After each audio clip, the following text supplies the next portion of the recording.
Welcome to Real Vermont News.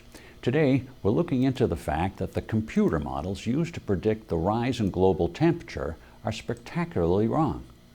All 40-something climate prediction models, sponsored by government funding and hyped by our media and left-wing politicians, predict a direct correlation between the increased volume of carbon dioxide in our atmosphere and the global surface temperature. But as you can see from this chart, that is not what is actually happening. The amount of carbon dioxide in our atmosphere is climbing steadily, but the surface temperature of the Earth has stayed statistically flat since the late 1990s. So all the computer models are wrong, which means the scientific assumptions the models are based on are wrong, which means the government policies based on that science are wrong too. Of course, the media trumpets that the temperature last month made this the hottest June or December or whatever on record. They neglect to tell us that the hottest June or December or whatever was the hottest month by a tiny, tiny fraction of a degree. And even that data was manipulated by scientists getting paid to, among other things, predict alarms regularly so their funding keeps arriving regularly. The Vermont Democrat and progressive politicians who actually run our government are the ones claiming to be most alarmed about all this. Of course, that fits in neatly with their claim society must take draconian steps that give those politicians more and more control over our lives. Do what we tell you or the world ends in 12 years. But in the midst of all the politically motivated hype, let's remember that Vermont is tiny.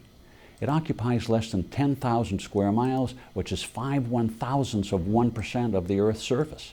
5/1000ths of 1%. So on the basis of geography, what happens in Vermont is statistically insignificant to what happens to the Earth's climate.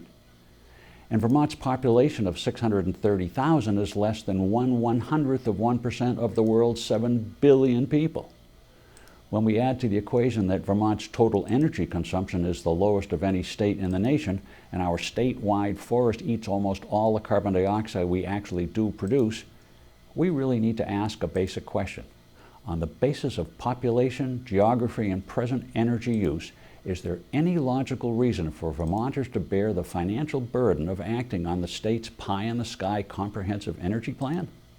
That plan says we must get 25% of our heating, transportation, and electricity from renewable sources by 2025, just 6 years from now. And 40% of those total energy needs must be from renewables by 2035, 90% by 2050. Does that sound realistic to you? Or is this really just a political opportunity by far-left Democrat and progressives to build a bigger and bigger government? Really? Do we need to turn our economy upside down, ruin it actually, to show the world how virtuous we are? What we'd really be demonstrating is how to take a potentially vibrant modern economy and flush it down the toilet to accomplish precisely nothing. So the next time you see your state representative or state senator, tell them to give it up, to stop spending so much of our money on a plan that will never happen because it never can happen. To redirect the transportation budget, for example, to fix our terrible roads, and forget about renewable energy subsidies, buying electric cars, new climate-oriented Act 250 regulations, building more bike paths. If we wrote a note to our ultra-liberal reps about this every time we hit a pothole, they just might get the message.